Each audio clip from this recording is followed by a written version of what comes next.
The Law and You, a look at laws in St. Vincent and the Grenadines which affect our daily lives. The Law and You, presented by lawyer panel P.R Campbell QC and brought to you on SVG-TV as a public service. Ladies and gentlemen, brothers and sisters, boys and girls, greetings. Welcome to another presentation in this public service nation building series, The Law and You. This is program number 885. Coming to you on Monday the 20th of November 2017. On this program, I will present to you the topic Common Pitfalls in Buying Property Part 2. But before getting into the topic, a few preliminary comments which I fear would be a bit lengthy tonight. But let me begin as usual by sending my condolences to all families which have suffered recent bereavements. And in that connection, let me say that the Sion Hill community has lost another stalwart, a nation builder of class. I refer to Mr. Septimus Bruce, or Brother Septimus Bruce, as I should properly call him, who died on Saturday gone. Brother Bruce and his widow, Sister Vita Bruce, were extremely close friends of my mother's. They all attended the Streams of Power Church, and my mother simply doted on Brother Bruce. He was a stove technician, that is, fitting up stoves, repairing stoves, servicing stoves. That was Brother Bruce's forte.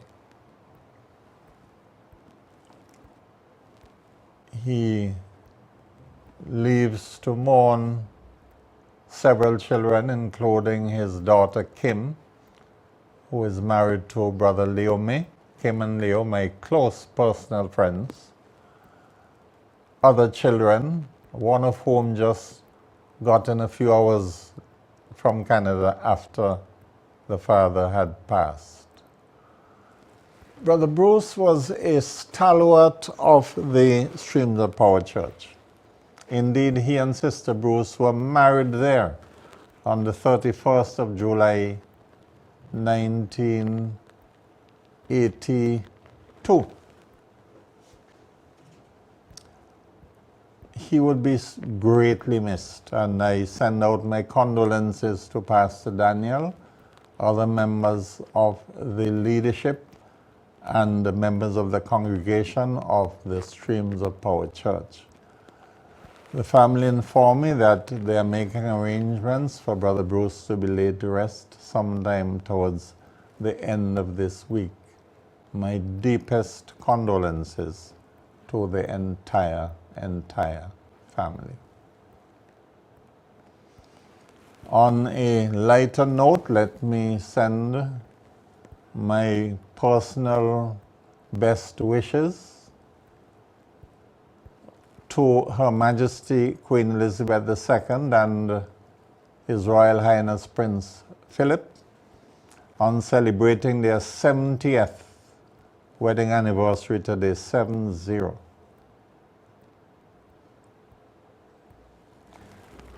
And of course, the British celebrate these things in pomp and ceremony. Those of you who have cable would be able to see some of the celebrations. Excuse me.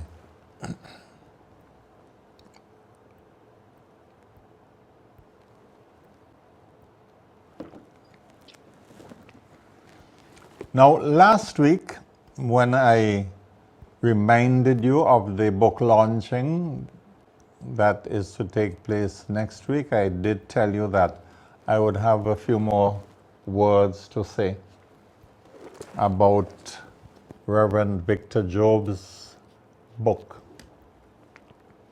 Memoirs of a Methodist Minister, which will be launched at the Kingstown Methodist Church Hall this week, Thursday the 23rd of November at 6 p.m. This is a delightful book, and it really should be a must-read for all Vincentians who are literate. You know, he begins his preface with the words, "Everybody has a story to tell." And the Reverend Victor Job has told his story in great painstaking detail. And I hope to read a few paragraphs from the book for you. This is a man who came from very humble origins in the village of Choppins. Has had a fascinating life story and has told much of that life story to us in this book. Now, he did say that this was not really an autobiography, so I would imagine in the next year or two that Reverend Job would get down to giving us what he would consider a proper and fulsome autobiography, but to me this really captures a fascinating life of a man destined for greatness, which he has achieved, having risen to the lofty office of Governor General's deputy. Those who have memories would remember that when he accompanied on invitation the Honorable Prime Minister, Dr. Ralph Gonsalves, to Rome in April 2009, that visit stirred up a lot of controversy, and he hasn't shirked. He has dealt with all the details of the criticisms levied at him, and he has given his rationale. This is a man who has served the Methodist Church in other Caribbean territories, Tobago, St. Lucia. He did his theological studies mainly in Jamaica.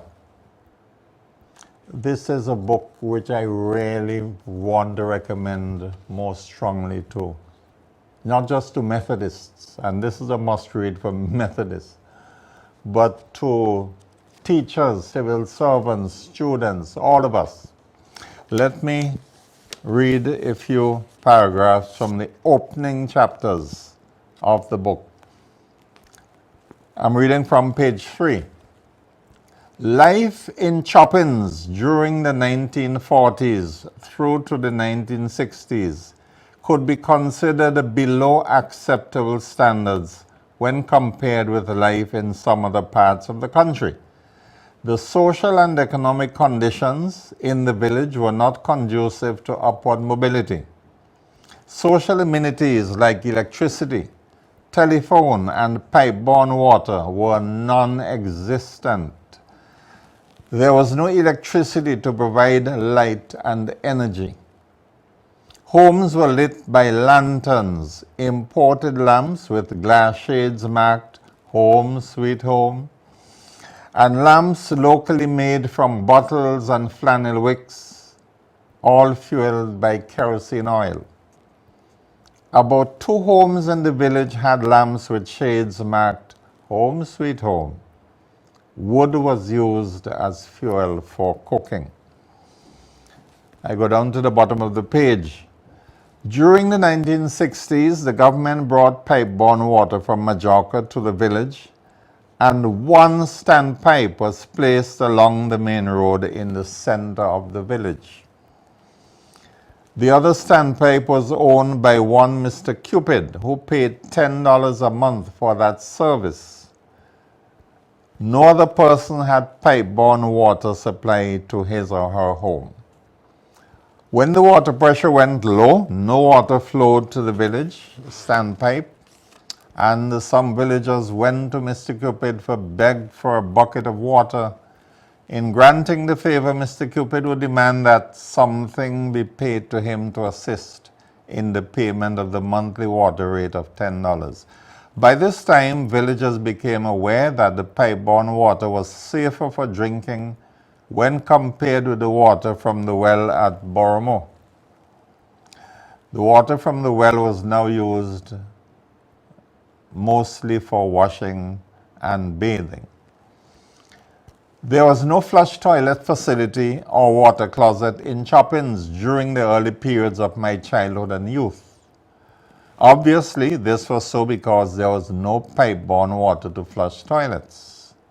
Each home had a pit latrine, which meant that persons who wanted to use the toilet during the night had to go outdoors to the pit latrine.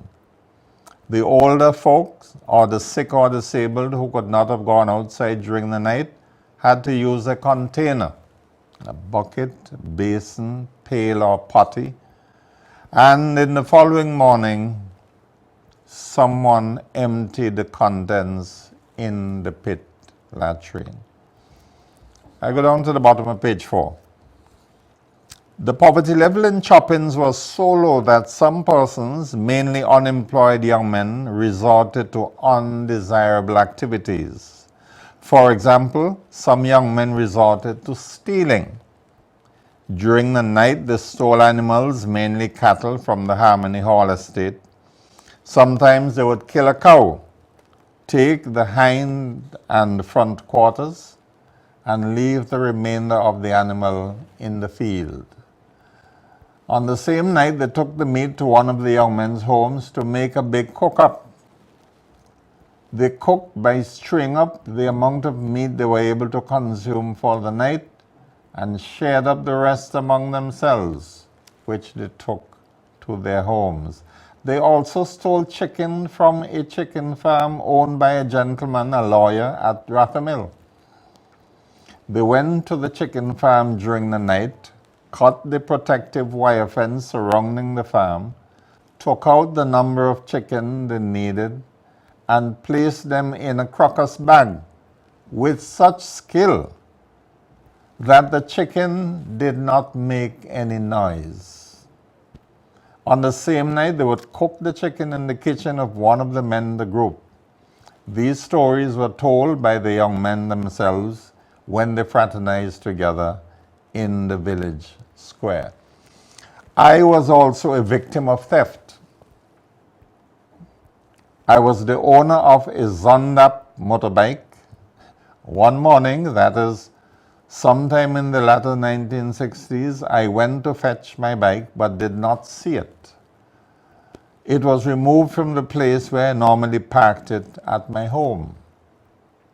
I concluded that someone had stolen it, so I began to search for it at different locations in the village. One young man said to me, "Your bike is over 4 Road. Those boys took it last night and rode it to collect chicken." I went to the place where this young man directed me and found my bike lying on the ground, but the muffler was broken off.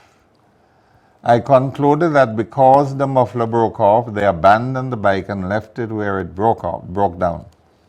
I was happy to retrieve my bike, so I repaired the muffler on the spot and took it home. And then the book blossoms into a rich tapestry of experiences, which I hope you all would be able to read and enjoy. I have derived quite a lot of enjoyment and information from this worthy contribution to the growing body of Vincentian literature. As Reverend Job has said, everybody has a story to tell. And speaking about book launching, the Reverend Pastor Nigel Morgan will be launching his own book next week, Thursday, at the same Methodist Church Hall. But it is not a biography, not an autobiography. It is a collection of Vincentian proverbs. When he showed me the manuscript a few months ago, it was called 401 Vincentian Proverbs. So he has meticulously collected a lot of these proverbs and given their alternative meanings.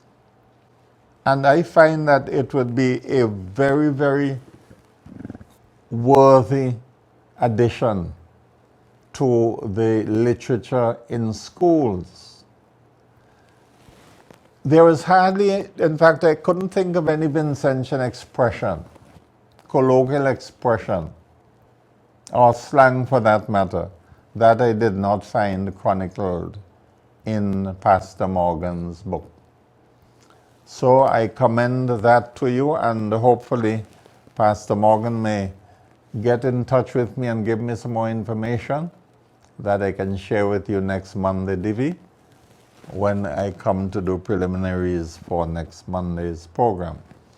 But it is heartwarming to see the number of Vincentians in recent years who have published books.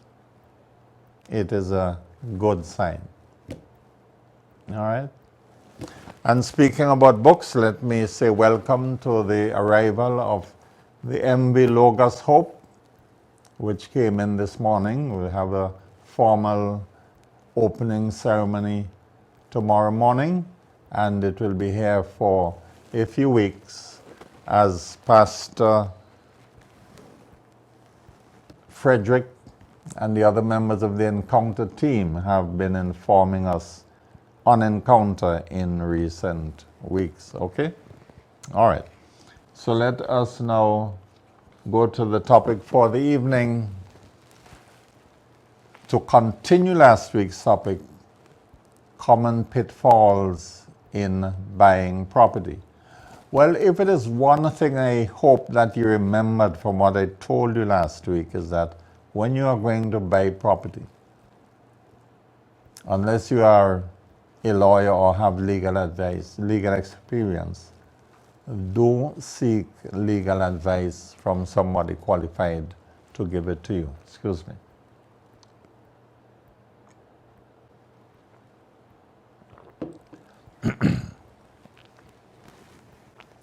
Because as I observed last week, for the vast majority of people, the expenditure on property would be the largest expenditure you would have undertaken during your lifetime. But things can go wrong if you are not careful. And that is the purpose of last week's program and this program, to caution you to be careful when you are buying property.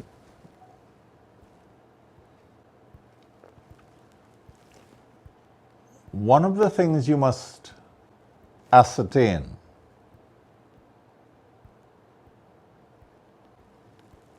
is the exact dimension of the property you are buying. That is, you must know the boundaries, the official boundaries of the property.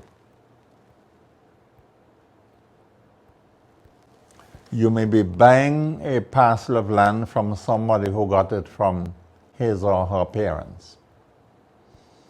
And his or her parents may have simply given them a sub-parcel of land from a family holding,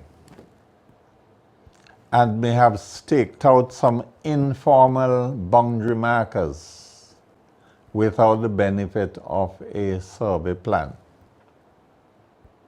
Now, I am advising you that these days, if you are going to buy property, you must make sure that there is a registered survey plan of the property. If there are doubts, insist on having the place surveyed before the transactions are concluded. Because increasingly, people are looking to fence their properties. Maybe something as solid as a concrete wall fence, or it might be chain link fencing. But increasingly, people are fencing. And very often, a controversy erupts between two neighbors when one attempts to put down a permanent fence. And the other objects and says, no, your fence is coming over in my land. So that the existence of a survey plan would go a long way towards eliminating controversies, or when controversies do arise, towards having them settled in a speedy, efficient, and satisfactory manner. It isn't enough to stand on the top of a bluff, look down towards a gully, and say, well, you see that coconut tree at the bottom? That is the boundary. No. So, make sure you have proper survey plan for the land you are planning to buy or the property. If you are buying a dwelling house, then of course you would want to make sure that, and your lawyer will have to advise you and guide you, you'd want to make sure that no taxes are outstanding on that property. Because if you buy a property and there are outstanding taxes, the government could look to you for payment of those taxes, because taxes run with the land. Even though the government would have, of course, a claim against the previous owner, they can go against the land itself, regardless of who owns it now. And in the ultimate analysis, the government could even arrange to sell the land if the taxes are not paid, and the taxes are substantial and they're not paid over a long period of time. You could always quarrel with the government and say, well, it is not you who are responsible for the delay and the non-payment of the taxes. The government would say, fine, but that is the land on which money is owing to the Treasury. And regardless of who is the owner of the land now, we want our money.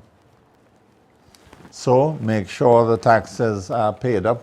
Ask for the tax receipts for the person you're buying the land from and make sure that they are paid up. Or if there's 1 year's taxes outstanding, make sure a proper arrangement is made for that money to be paid. The seller may tell you, okay, deduct it from the purchase price. Nothing is wrong with that.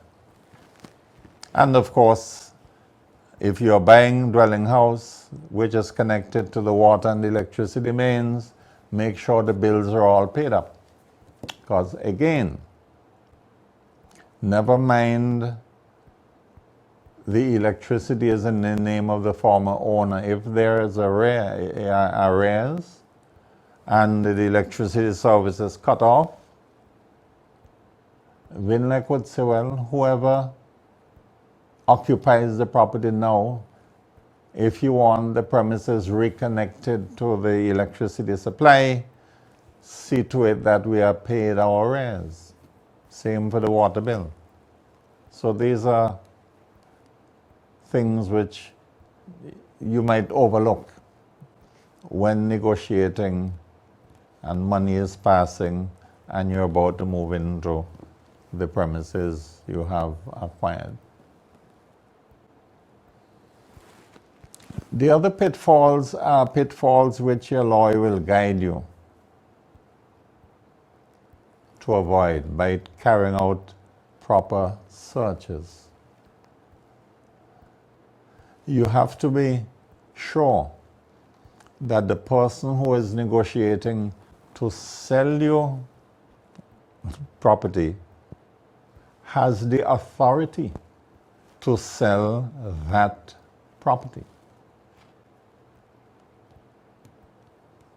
It hasn't got to be their property, they could be selling as agent.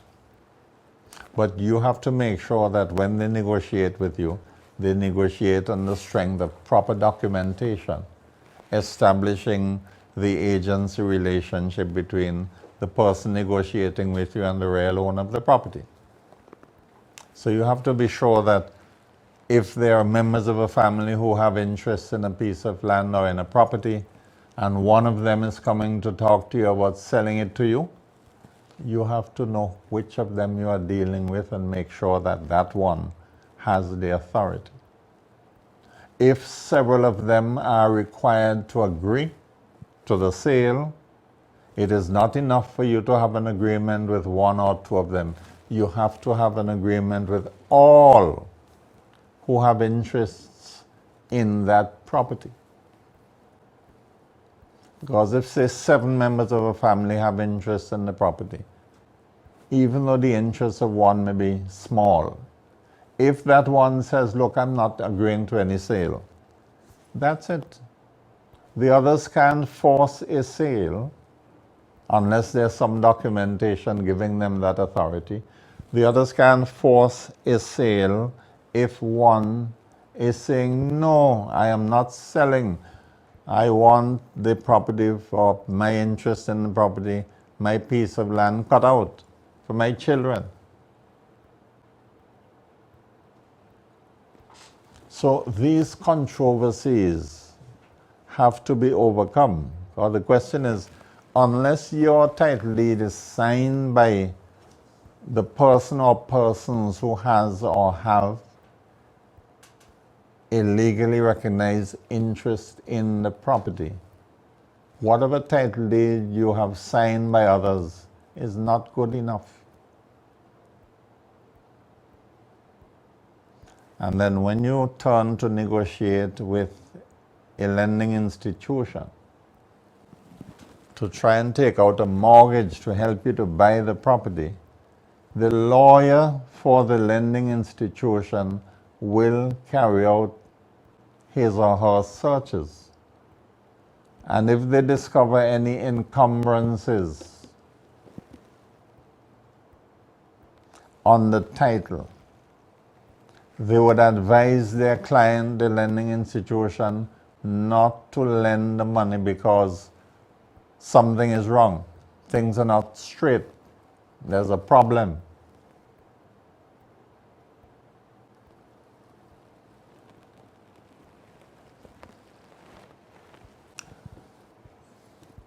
It is lovely to acquire property if it is done in the proper manner. And one thing about the law dealing with property matters, the law tends to be crisp, tends to be reasonably clear. There are rules, and some of these rules stretch back in the centuries, which guide lawyers and the courts as to the resolution of disputes concerning the ownership of or interests in land. Sometimes the picture is complicated because for years and years and years, generations, nobody has had a proper title deed. People die without making wills, and you get a lot of family complications. Well, if you're going to buy land with family complications, you and your lawyer have to be extremely careful.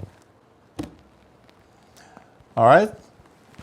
All right, so that is all from this program of The Law and You, program number 885. I look forward to being of further service to you next week, Monday, DV, for another presentation in this public service nation building series, The Law and You. Do have a pleasant week, brothers and sisters, ladies and gentlemen, boys and girls.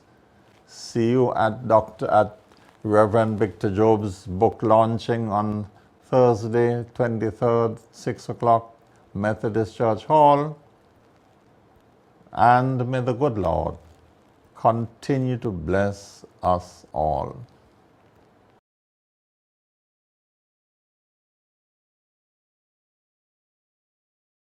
The Law and You, a look at laws in St. Vincent and the Grenadines which affect our daily lives. The Law and You, presented by lawyer panel R. Campbell QC and brought to you on SVG-TV as a public service.